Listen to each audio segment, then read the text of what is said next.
మూసీ నది ప్రక్షాళన.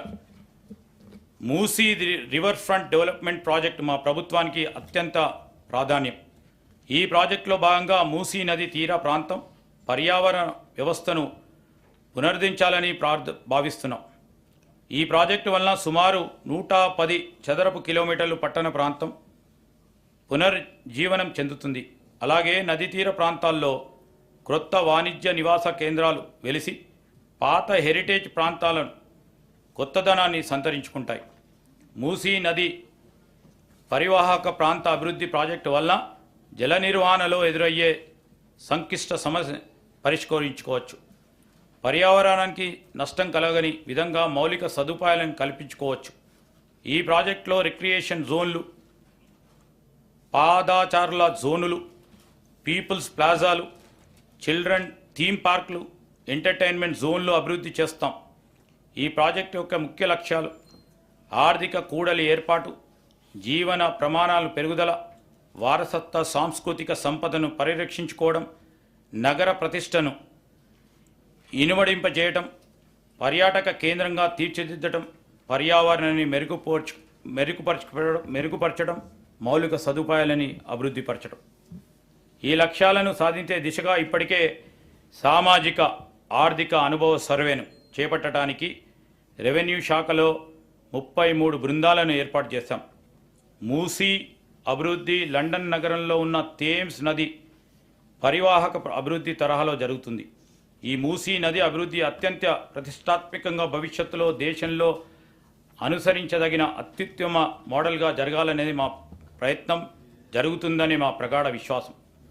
హైదరాబాద్ నగర పాలక సంస్థ మరియు మెట్రోపాలిటన్ అభివృద్ధి సంస్థ హైదరాబాద్ నగర ప్రాధాన్యత దృష్ట్యా నగరాభివృద్ధికి మరింత పెద్ద పీట వేయాలని ప్రభుత్వ ఉద్దేశం. 1 కోటికి పైగా జనాభా గల నగరానికి పౌర సేవలను మరింత సమర్థవంతంగా అందించడంలో GHMC, HMDA, metro water works ప్రధాన పాత్ర నిర్వహిస్తున్నాయి. వాటి సేవలను ప్రజలకు మరింత మెరుగ్గా అందించడానికి జిహెచ్ఎంసీ పరిధిలో మౌలిక వసతుల కల్పనకి 3065 కోట్ల రూపాయలు, హెచ్ఎండిఏ పరిధిలో మౌలిక వసతుల కల్పనకు 500 కోట్ల రూపాయలు, నగరానికి మంచినీటి మరియు డ్రైనేజ్ వ్యవస్థ మెరుగుపరచడానికి మెట్రో వాటర్ వర్క్స్కి 3385 కోట్ల రూపాయలు ఈ బడ్జెట్లో ప్రతిపాదించాం. ఇవి కాకుండా హైడ్రాకి 200 కోట్లు, ఎయిర్పోర్ట్ వరకు మెట్రో విస్తరణకు 100 కోట్లు, ఔటర్ రింగ్ రోడ్ కొరకు 200 కోట్లు, హైదరాబాద్ మెట్రో రైల్ ప్రాజెక్టుకి 500 కోట్లు, పాత నగరాన్ని మెట్రో విస్తరణకి 500 కోట్లు, multi modal suburban rail transport సిస్టమ్కి 50 కోట్లు, మూసీ రివర్ ఫ్రంట్ ప్రాజెక్టు 1500 కోట్ల రూపాయలు ప్రతిపాదించాం. తెలంగాణని ఆర్థికంగా ఆయుపట్టు ఉన్న హైదరాబాద్ సమగ్రాభివృద్ధి సాధించినప్పుడే పలు రంగాలకు అవసరమైన వనరులు సమకూడి రాష్ట్రాభివృద్ధికి దోహదపడుతుంది. ఇది దృష్టిలో పెట్టుకుని హైదరాబాద్ నగరాభివృద్ధికి ఎన్నడూ లేని విధంగా భారీ ఎత్తున 10,000 కోట్ల రూపాయలు ఈ బడ్జెట్లో ప్రతిపాదిస్తున్నాం. Regional ring road, outer ring road నిర్మాణం హైదరాబాద్ నగరానికి మణిహారం. ఔటర్ రింగ్ రోడ్ నగరం చుట్టూ ఉన్న పలు ప్రాంతాలను అనుసంధానం చేయటంతో హైదరాబాద్ నగరాభివృద్ధి మరింత వేగవంతమైంది. ఇలాంటి ఫలితాలను రాష్ట్రంలో మరిన్ని ప్రాంతాలకు విస్తరించేందుకు ప్రస్తుతం చేపడతా ఉన్న రీజనల్ రింగ్ రోడ్ RRR దోహదపడుతుంది. ఉత్తర ప్రాంతంలోని 158.6 కిలోమీటర్ల పొడవు ఉన్న సంగారెడ్డి, తూప్రాన్, గజ్వేల్, చౌటుప్పల్ రోడ్డును, దక్షిణ ప్రాంతంలోని 189 కిలోమీటర్ల పొడవు ఉన్న చౌటుప్పల్, షాద్నగర్, సంగారెడ్డి రోడ్డును జాతీయ రహదారులా ప్రకటించడానికి వీలుగా అప్గ్రేడ్ చేయాలని మా ప్రభుత్వం ప్రతిపాదిస్తున్నది. రీజనల్ రింగ్ రోడ్డు హైదరాబాద్ నగర ఉత్తర దక్షిణ ప్రాంతాలను, తూర్పు పశ్చిమ ప్రాంతాలను కలుపుతూ జాతీయ రహదారి నెట్వర్క్తో అనుసంధానం చేయబడుతుంది. ఎక్స్ప్రెస్ వే ప్రమాణాలను దృష్టిలో ఉంచుకొని దీని నిర్మాణానికి తగినంత భూమిని సేకరించే ప్రయత్నం జరుగుతుంది. పెరుగుతున్న ట్రాఫిక్ రద్దీకి అనుగుణంగా తొలుత 4 లేన్లలో నిర్మించి దాన్ని 8 లేన్ల సామర్థ్యానికి విస్తరింపచేస్తాం. ఈ ప్రాజెక్టు వలన ORRకు RRRకు మధ్య పలు పరిశ్రమలు, వాణిజ్య సేవలు, రవాణా పార్కులు మొదలైనవి అభివృద్ధి చెందుతాయి. ప్రాథమిక అంచనాల ప్రకారం RRR ఉత్తర ప్రాంతం అభివృద్ధికి 13,522 కోట్ల రూపాయలు, దక్షిణ ప్రాంత అభివృద్ధికి 12,980 కోట్ల రూపాయలు ఖర్చు అవుతుంది. దీనికోసం ఈ బడ్జెట్లో 1,525 కోట్ల రూపాయలు ప్రతిపాదిస్తున్నాం. శ్రీ శిశు సంక్షేమం, బాలబాలికలకు పౌష్టికాహారాన్ని అందించడంతో పాటు విద్యను కూడా అందించాలనే సంకల్పంతో అంగన్వాడీ కేంద్రాలను ప్రీ స్కూల్స్గా మార్చాలని నిర్ణయించాం. అలాగే అమ్మ ఆదర్శ పాఠశాల కమిటీలను ఏర్పాటు చేసి పాఠశాలల నిర్వహణను అప్పగిస్తాం. రాష్ట్రంలోని అన్ని ప్రభుత్వ పాఠశాలల్లో పారిశుద్ధం, మరమ్మతులు, నిర్వహణ మహిళా సంఘాల ద్వారా చేపట్టాలని అనుకుంటున్నాం. దీని ద్వారా ప్రభుత్వ పాఠశాలలో విద్యా ప్రమాణాలను పెంచి నాణ్యమైన విద్యను అందించాలని మా లక్ష్యం. శ్రీ శిశు సంక్షేమానికి ఈ ప్రభుత్వం 2,736 కోట్ల రూపాయలు ప్రతిపాదిస్తున్నాం. షెడ్యూల్ కులాలు మరియు షెడ్యూల్ తెగలకు సంబంధించిన సంక్షేమం, ప్రజా సంక్షేమం అనేది బలవంతులకు మరియు బలహీనులకు సమాన అవకాశాలు కల్పించేది అన్నారు Mahatma Gandhi. I understand democracy as something that gives the weak the same chance as the strong. Mahatma Gandhi నమ్మిన పై సిద్ధాంతాన్ని అనుసరిస్తూ షెడ్యూల్ కులాలు మరియు షెడ్యూల్ తెగల వారికి సమానమైన అవకాశాలు కల్పించే దిశగా మా ప్రయత్నాలు ఉంటాయి. ఇప్పటికే మా ప్రభుత్వం ఆదివాసుల కొరకు కొమరం భీం కార్పొరేషన్, లంబాడాల కొరకు సంత్ సేవాలాల్ కార్పొరేషన్, ఎరుకుల కొరకు ఎరుకుల కార్పొరేషన్ ఏర్పాటు చేసింది. అదేవిధంగా షెడ్యూల్ కులాలైన మాలా మదిగలకు 2 ప్రత్యేకమైన కార్పొరేషన్లు ఏర్పాటు చేయడం జరిగింది. పై కార్పొరేషన్ల ద్వారా ఈ వర్గాల అభివృద్ధి మరియు సంక్షేమ కార్యక్రమాలు చేపడతాం. ప్రతి సంవత్సరం వర్షాకాలంలో వాగులు, వంకలు ఉప్పొంగి మారుమూల గ్రామాలకి, తాండాలకి ప్రపంచంతో సంబంధం లేకుండా తెగిపోతూ ఉన్నాయి. ఆ సమయంలో అత్యవసర వైద్య సహాయం రోగులకు, గర్భిణీ స్త్రీలకు అందించడం ఒక సాహస కార్యక్రమం కన్నా తక్కువేమీ కాదు. మామూలు సందర్భాల్లో కూడా ఈ ప్రాంతాల్లో నివసించే ప్రజలు చిన్న చిన్న పనులకు కూడా పక్క ప్రాంతాలు వెళ్ళటానికి ఎంతో వ్యయ ప్రయాసాలకు ఓర్చి ప్రయాణం చేయవలసి వస్తుంది. అందుకే అలాంటి మారుమూల ప్రాంతాలన్నిటికీ సరి అయిన రోడ్డు సౌకర్యం కల్పించగలిగితే వారికి ఎంతో సౌలభ్యంగా ఉంటుంది. ఇందుకోసం రాష్ట్రంలోని అన్ని మూలల్లో రోడ్డు సౌకర్యం లేని షెడ్యూల్ తెగల తాండాలు, గుడాలు మరియు చెంచు పెంటలకు బీటీ రోడ్డు నిర్మాణం చేపట్టబోతున్నాం. దీనివల్ల వారి దైనందిన జీవితం సులభం అవుతుంది. గత ప్రభుత్వం 500 పైన జనాభా కలిగిన షెడ్యూల్ తెగల నివాస ప్రాంతాల గ్రామ పంచాయతీలుగా మార్చింది. అక్కడితో వాటిని మర్చిపోయింది.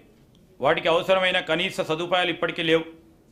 వాటిని అభివృద్ధి పరిచే దిశగా మా ప్రభుత్వం ఈ కొత్త పంచాయతీలన్నిటికీ గ్రామ పంచాయతీ కార్యాలయాలను కట్టించాలని సంకల్పించాం. గిరిజనుల సంస్కృతి, ఆచారాలు, పండుగలు అత్యంత వైవిధ్యభరితంగా ఉంటాయి. వాటిని పాటిస్తూ కాపాడుకోవడానికి వారు ప్రాధాన్యత ఇస్తారు. అది పరిరక్షించుకోవడం మన బాధ్యత కూడా. అందుకే ఆసియాలో అతిపెద్ద అయిన సమ్మక్క సారలమ్మ మేడారం జాతర అత్యంత వైభవంగా ఫిబ్రవరి 24లో 100 కోట్ల రూపాయలతో నిర్వహించాం. అంతేకాకుండా సంత్ సేవలాల్ జయంతి కూడా 2 కోట్లు, నాగోబా జాతర నిర్వహణకి 1 కోటి రూపాయలు మంజూరు చేశాం. రాష్ట్రంలో ఉన్న అన్ని రకాలైన గురుకుల పాఠశాల విద్యార్థులకు అంతర్జాతీయ ప్రమాణాలతో కూడిన విద్యా వసతి అందించడానికి ప్రభుత్వం ఇంటిగ్రేటెడ్ రెసిడెన్షియల్ పాఠశాలలను నెలకొల్పడానికి నిర్ణయించింది. ఒకే ప్రాంతంలో వేరువేరుగా ఉన్న ఎస్సీ, ఎస్టీ, బీసీ, మైనారిటీ మరియు జనరల్ గురుకుల పాఠశాలలను 20 ఎకరాల స్థలంలో ఒకే చోట నిర్మిస్తాం.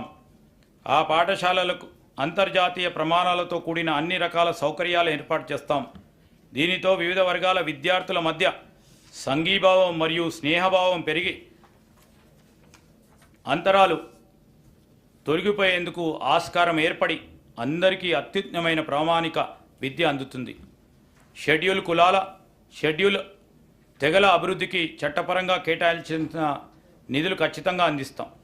ఆ నిధులు వేరే ఎటువంటి పథకాలకు మళ్లించకుండా 100% షెడ్యూల్ కులాల తెగల కోసమే ఉపయోగిస్తాం. ఎస్సీ సంక్షేమం ఎస్సీ ఎస్డిఎఫ్ కొరకు ఈ బడ్జెట్లో 33,124 కోట్ల రూపాయలు మరియు ఎస్టీ సంక్షేమం ఎస్టీ ఎస్డిఎఫ్ కొరకు ఈ బడ్జెట్లో 17,056 కోట్ల రూపాయలు ప్రతిపాదిస్తున్నాం. మైనారిటీ సంక్షేమం మైనారిటీ వర్గాల హక్కుల పరిరక్షణ అభివృద్ధితో రాష్ట్ర సమగ్రాభివృద్ధి సాధ్యం. దానిని గుర్తించిన మా ప్రభుత్వం మైనారిటీల సంక్షేమం కొరకు పలు చర్యలు చేపట్టింది. బీసీ ఎస్సీ ఎస్టీ విద్యార్థులతో పాటు మైనారిటీ విద్యార్థులకు 2024-25లో యూపీఎస్సీ సివిల్ సర్వీసెస్ పరీక్షలకు ఉచిత శిక్షణ ప్రభుత్వమే చేపట్టింది. దీనికోసం అనుభవజ్ఞులైన ఆచార్యుల సేవలను వినియోగిస్తున్నాం. శిక్షణ అత్యంత ఆధునిక విధానంలో ఇవ్వడంతో పాటు లోకల్ అభ్యర్థులకు నెలకు 2,500 రూపాయలు, నాన్ లోకల్ అభ్యర్థులకు 500 రూపాయల స్టైఫండ్ కూడా ఇస్తున్నాం. 5,000 రూపాయలు స్టైఫండ్ కూడా ఇస్తున్నాం. ఈ సంవత్సరం రంజాన్ వేడుకలకు 33 కోట్ల రూపాయలు మరియు అశ్రూల్ ఖానాల పునరుద్ధరణకు నిర్వహణకి 50 లక్షల రూపాయలు మంజూరు చేశాం. జనవరి 2024లో జరిగిన తబ్లిగీ జమాత్ ఇస్లామిక్ సమావేశానికి 2,40,00,000 రూపాయలు విడుదల చేశాం. ముస్లిం సోదర సోదరిమల్ల హజ్ యాత్రకి 4,43,000 రూపాయలను ఈ నెలలో మంజూరు చేశాం. మైనార్టీ సంక్షేమ శాఖకు ఈ బడ్జెట్లో 3,003 కోట్ల రూపాయలు ప్రతిపాదిస్తున్నాం. బీసీ సంక్షేమం మన రాష్ట్ర జనాభాలో అత్యధిక శాతం ఉన్న వెనుకబడిన తరగతుల అభ్యున్నతికి మా ప్రభుత్వం కట్టుబడి ఉంది. వారి వికాసానికి పలు పథకాలను ప్రవేశపెడుతున్నాం. కల్లు గీత కార్మికులకు తరతరాలుగా తమ వృత్తిని నమ్ముకొని జీవిస్తున్నారు. కల్లు గీసే క్రమంలో వారు తరచుగా ప్రమాదాలకు గురై ప్రాణాలు పోగొట్టుకుంటున్నారు లేదా శాశ్వతంగా వికలాంగులు అవుతున్నారు. అటువంటి పరిస్థితిలో వారి కుటుంబం మొత్తం ఆర్థిక ఇబ్బందుల్లోకి నెట్టబడుతున్నారు. అయితే ఈ మధ్య కొత్త సాంకేతికతో గీతా కార్మికుల ప్రాణాలు కాపాడే ఒక పరికరం ఐఐటి హైదరాబాద్ వారు తయారు చేశారు. ప్రభుత్వం ఈ పరికరాన్ని పరిశీలించి రాష్ట్ర వ్యాప్తంగా ఉన్న కల్లు గీత కార్మికులకు అందజేయాలని నిర్ణయించాం. ఈ కిట్ యొక్క డెమో ఈ మధ్యనే అధికారులు కల్లు గీత కార్మికుల సమక్షంలో పరిశీలించారు. ప్రభుత్వం కొత్తగా ముదిరాజ్, యాదవ కుర్మ, మున్నూరు కాపు, పద్మశాలి, పెరిక, లింగాయత్, మేరా, గంగపుత్ర కులాలకు 8 కార్పొరేషన్లు ఏర్పాటు చేసింది. ఆర్థికంగా వెనుకబడిన కులాల సంక్షేమం కోసం ఒక వెల్ఫేర్ బోర్డును ఏర్పాటు చేసింది. ఈ కార్పొరేషన్లు మరియు వెల్ఫేర్ బోర్డు వెనుకబడిన తరగతుల అభ్యున్నతికి తోడ్పడతాయి. సమాజంలో అందరూ అభివృద్ధి చెందాలి మరియు సమాన అవకాశాలు పొందాలి అంటే ప్రస్తుత సమాజంలో ఉన్న అసమానతలను అర్థం చేసుకోవడం చాలా ముఖ్యం.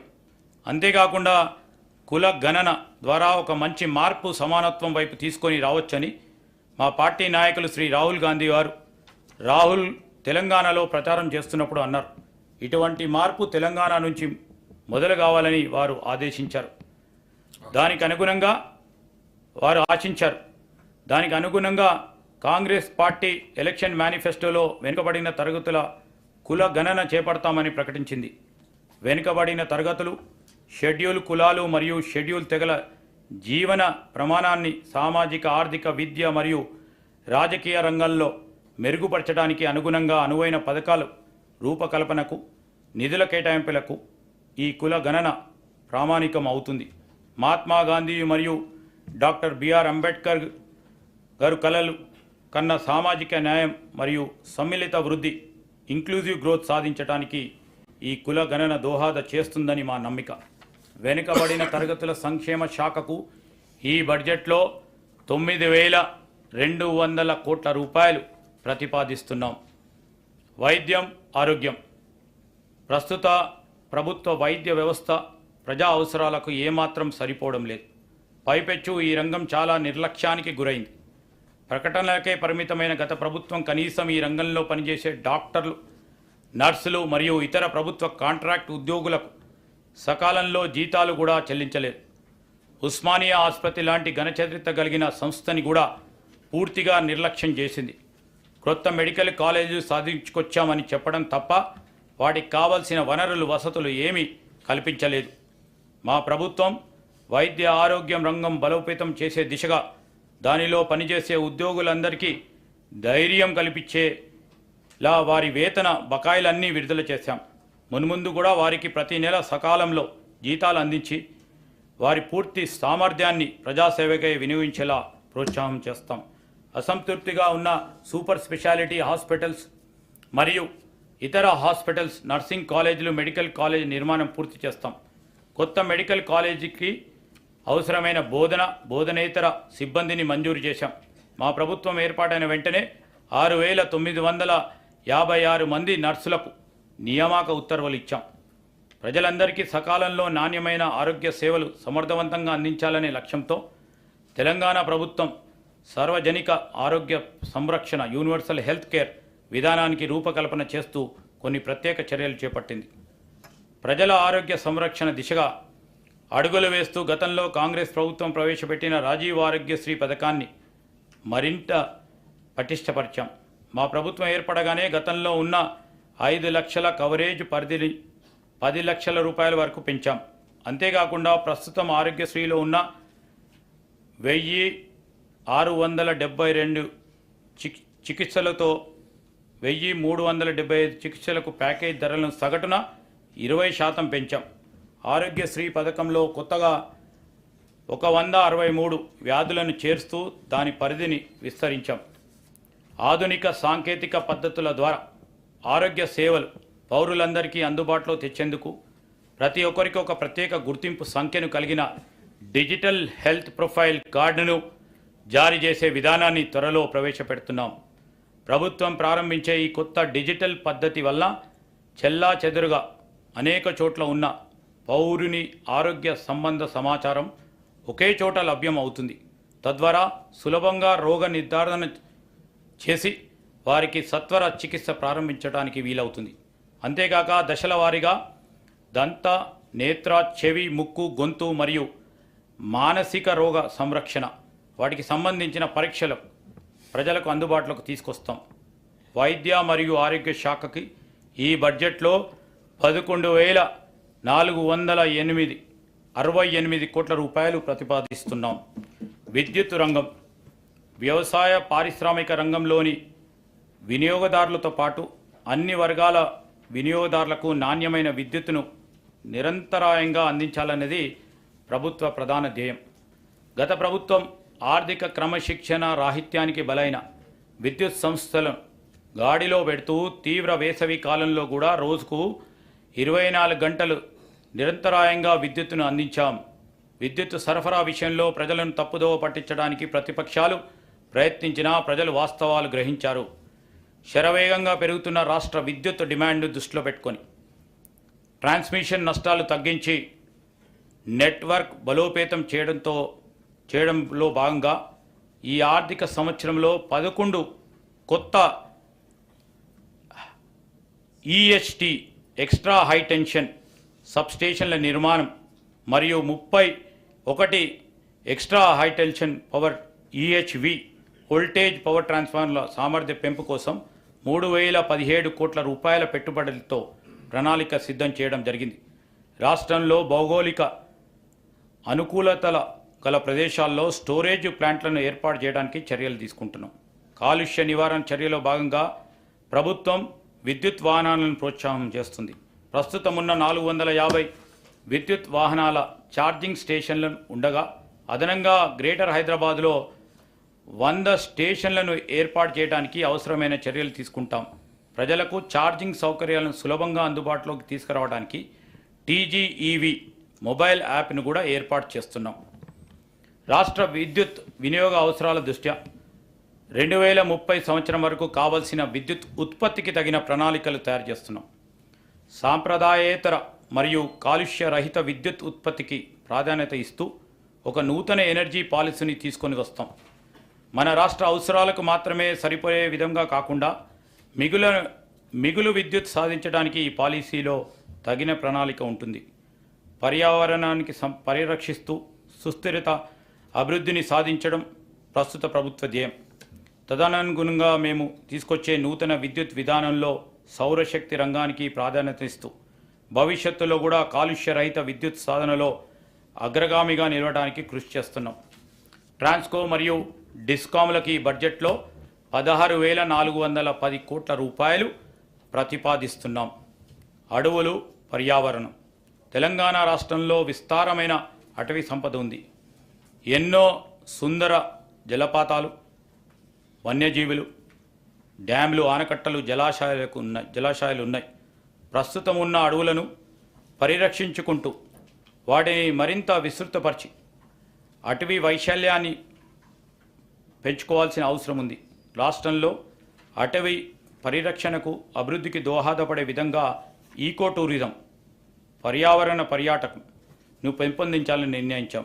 పటిష్టమైన ఈకో టూరిజం విధానాన్ని రూపొందించడానికి అటవీ శాఖ మంత్రివర్యుల ఆధ్వర్యంలో సీనియర్ అధికారులతో కమిటీ మా ప్రభుత్వం ఏర్పాటు చేసింది. ఒడిశా, కర్ణాటక ఇంకా ఇతర రాష్ట్రాల్లో ఈ కమిటీ పర్యటించి వారు అనుసరించే ఉత్తమ పద్ధతులు సేకరించి ఇచ్చే నివేదిక ఆధారంగా ఈకో టూరిజం పాలసీని రూపొందించి అమలు చేస్తాం. ఈకో టూరిజం కొరకు తెలంగాణలోని 7 అటవీ ప్రాంతాలు, Amrabad tiger reserve, Kawal tiger reserve, Vikarabad Ananthagiri circuit, ఖమ్మంలోని కనకగిరి, ఆదిలాబాద్లోని కుంటాల జలపాతం, కొత్తగూడెంలోని కిన్నెరసాని, పాకాల మరియు ఏటూరు నాగారం సర్క్యూట్లను గుర్తించాం. ఈకో టూరిజం అభివృద్ధి ద్వారా పర్యావరణ పరిరక్షణతో పాటు రాష్ట్రానికి ఆదాయ వనరులు కూడా సమకూరుతాయి. ఈ ఏడాది 20.02 కోట్ల చెట్లను నాటే లక్ష్యంతో ప్రభుత్వం వజ్రోత్సవ వనమహోత్సవం కార్యక్రమాన్ని ప్రారంభించింది. మానవులకు, జంతువులకు మధ్య జరిగే ఘర్షణలో ప్రాణాలు కోల్పోయిన వ్యక్తులకు అందజేసే పరిహారాన్ని ఈ ప్రభుత్వం 5 లక్షల నుంచి 10 లక్షలకు పెంచింది. దీనివల్ల అటవీ ప్రాంతంలో నివసించే కుటుంబాలకు ఒక భరోసా ఉంటుంది.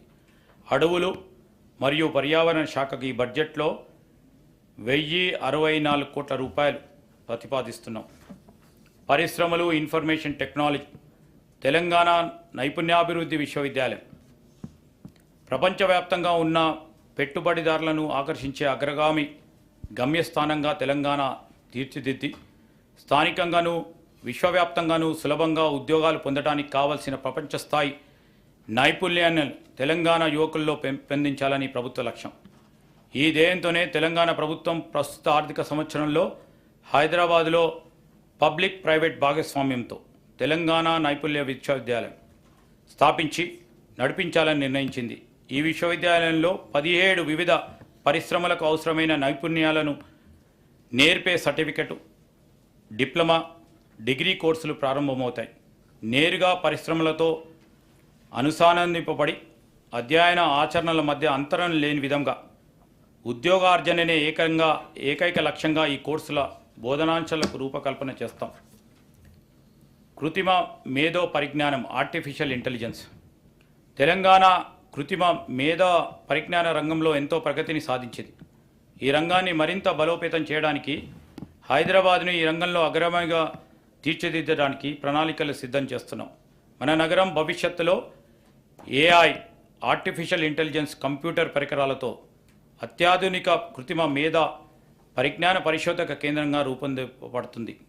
తెలంగాణ కృత్రిమ మేధో శిఖరాగ్ర సమావేశం హైదరాబాద్లో ఈ నెల సెప్టెంబర్ 5, 6 తేదీల్లో జరుగుతుందని ప్రకటించడానికి ఎంతో ఆనందంగా ఉంది.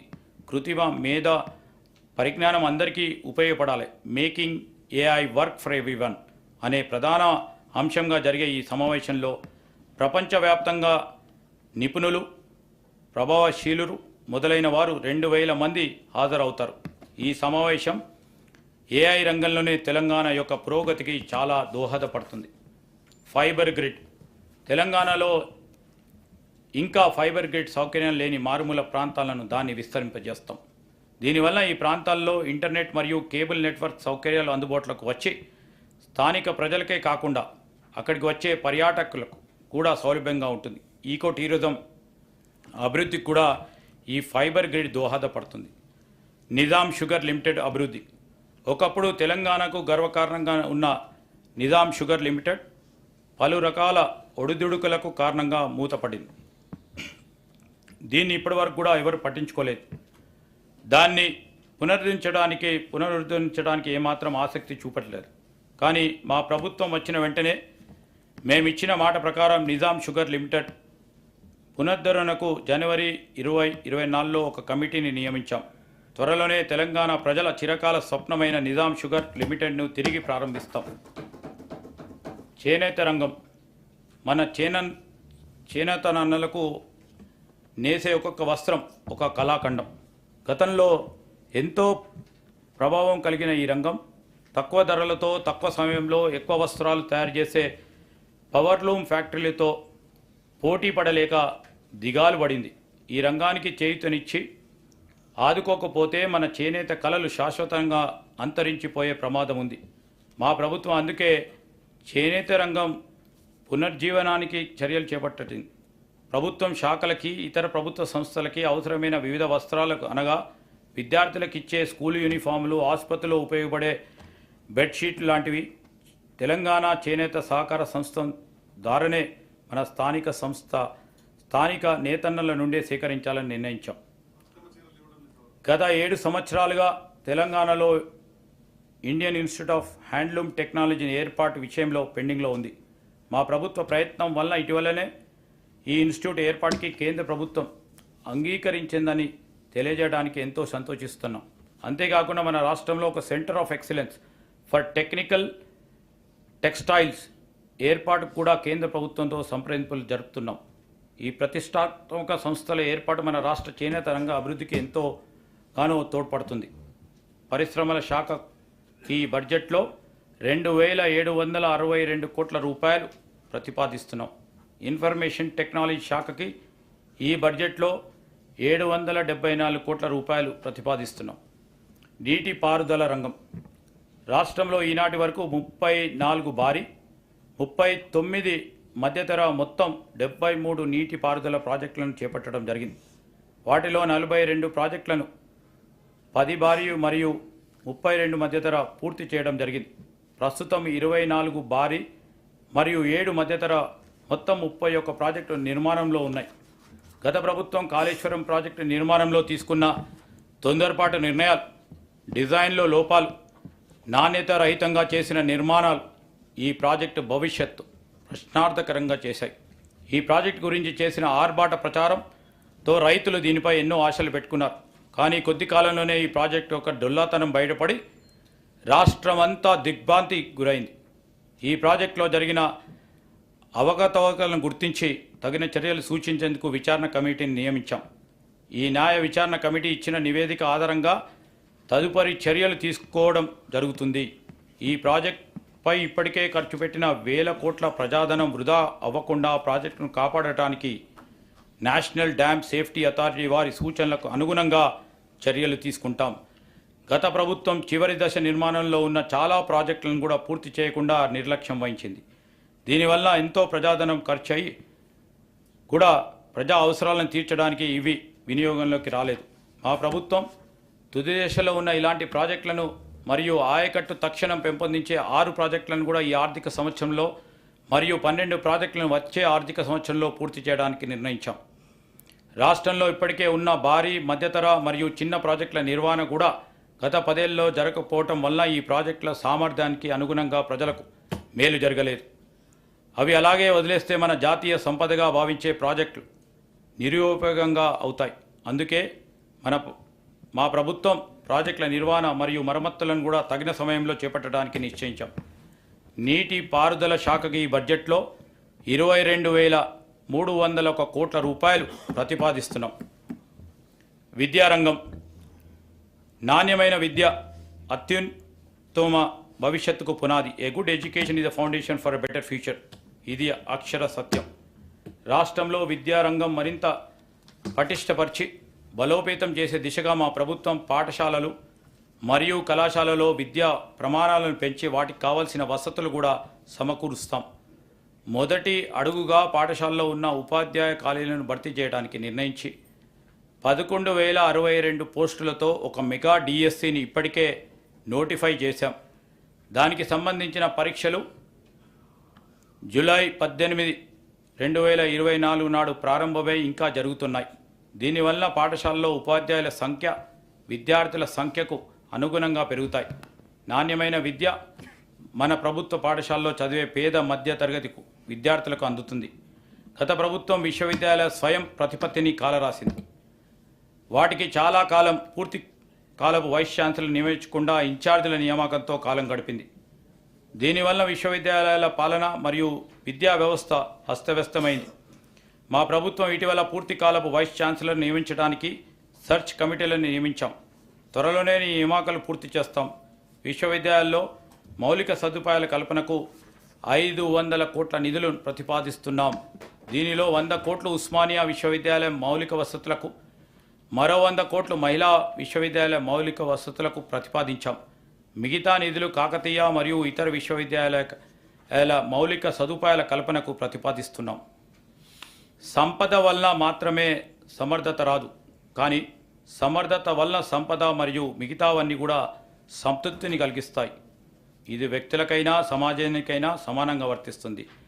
Wealth does not bring excellence, but excellence makes wealth and everything else good for men both individually and collectively, said by Socrates. అందుకే మేము అన్ని రంగాల్లో ముందుగా సామర్థ్యం పెంచే ప్రయత్నాలు చేస్తున్నాం. అందులో భాగంగానే 65 ప్రభుత్వ ఐటీఐలను ప్రైవేట్ సంస్థల సహకారంతో నైపుణ్య కేంద్రాలుగా మార్చే ప్రణాళిక భాగంగా ప్రభుత్వం టాటా టెక్నాలజీస్ లిమిటెడ్ వారితో ఒక ఒప్పందం కుదుర్చుకుంది. వీటిలో నేటి పరిశ్రమలకు అవసరాలకు తగ్గట్టుగా 6 కొత్త దీర్ఘకాల కోర్సులను ప్రవేశపెడుతున్నాం. 5,860 మంది విద్యార్థులు ప్రతి సంవత్సరం ఈ కోర్సుల్లో శిక్షణ పొందుతారు. స్వల్పకాల కోర్సులలో ప్రతి సంవత్సరం 31,200 విద్యార్థులకి శిక్షణ లభిస్తుంది. ఈ ప్రాజెక్టులో భాగంగా ప్రభుత్వ ఐటీఐలలో ఆధునిక సాంకేతిక పరికరాలను సమకూర్చబడతాయి. వీటిపై శిక్షణ ఇవ్వడానికి అవసరమైన నిపుణులను టాటా టెక్నాలజీస్ లిమిటెడ్ ద్వారా ఏర్పాటు చేశాం. ఈ నైపుణ్య కేంద్రాలు మన విద్యార్థులకు, ఉద్యోగార్థులకి ఎంతో ఉపయోగకరంగా ఉంటాయి. వీటిలో శిక్షణ పొందిన వారికి ఉపాధి కల్పనతో కూడా టాటా టెక్నాలజీస్ లిమిటెడ్ సహకరిస్తుంది. ఈ ప్రాజెక్టును మల్లెపల్లి ఐటీఐ నుండి గౌరవ ముఖ్యమంత్రి గారు జూన్ నెలలో ప్రారంభించారు.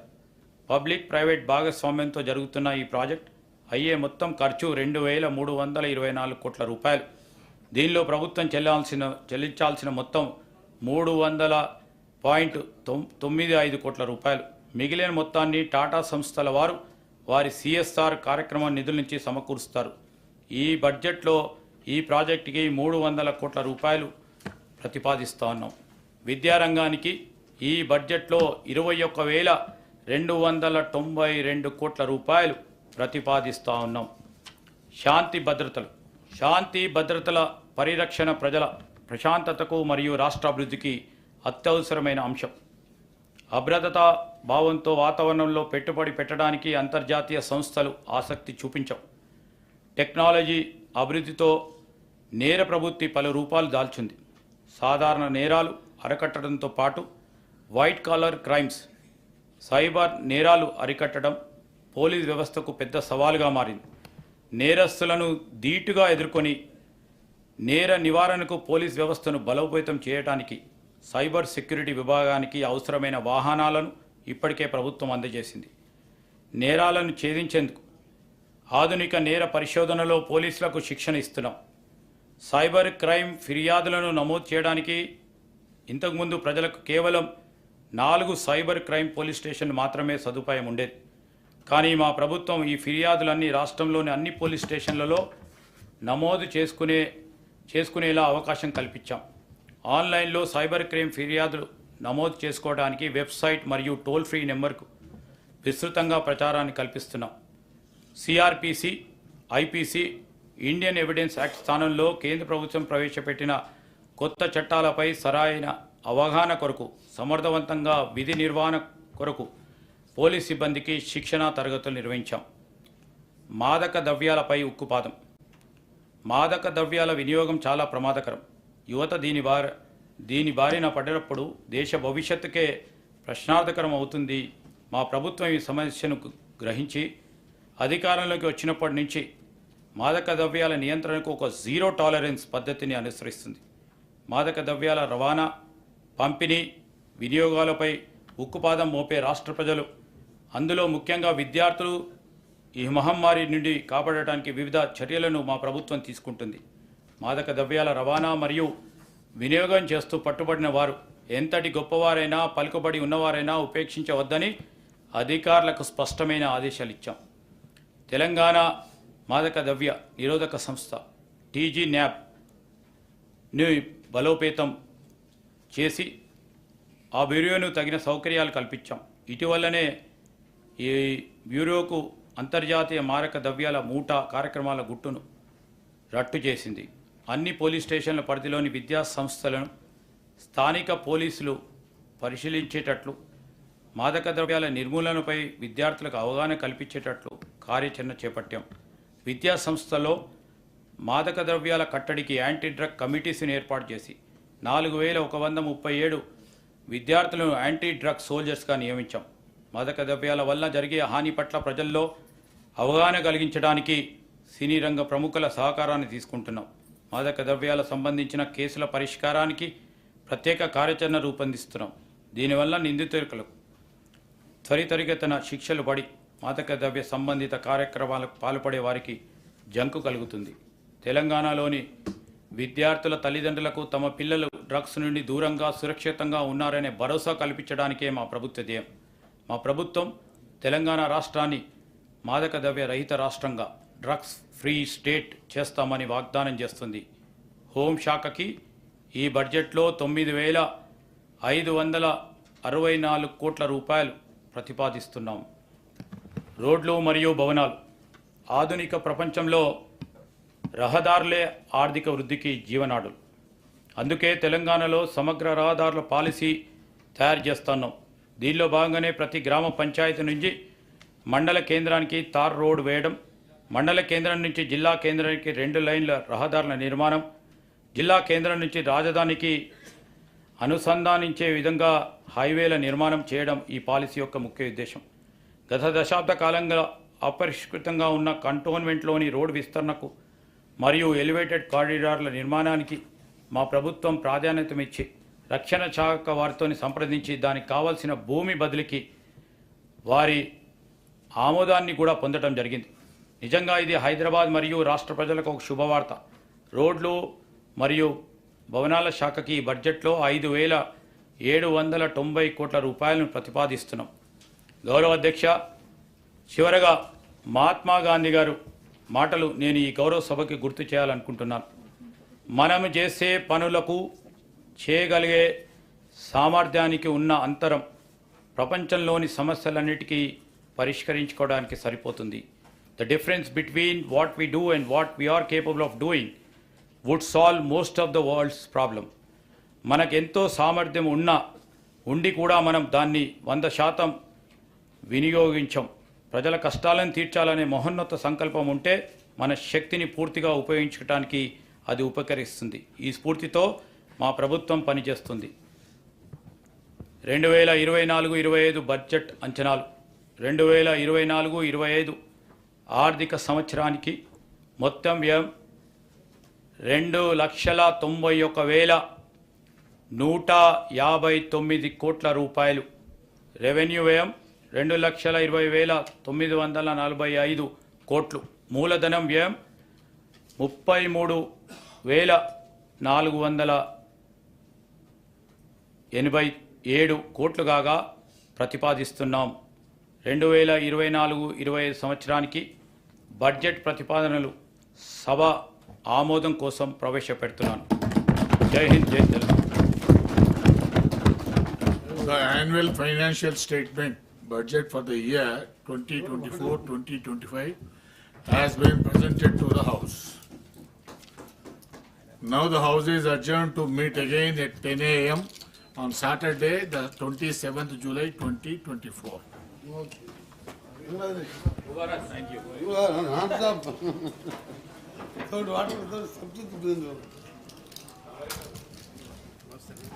హలో అన్నా.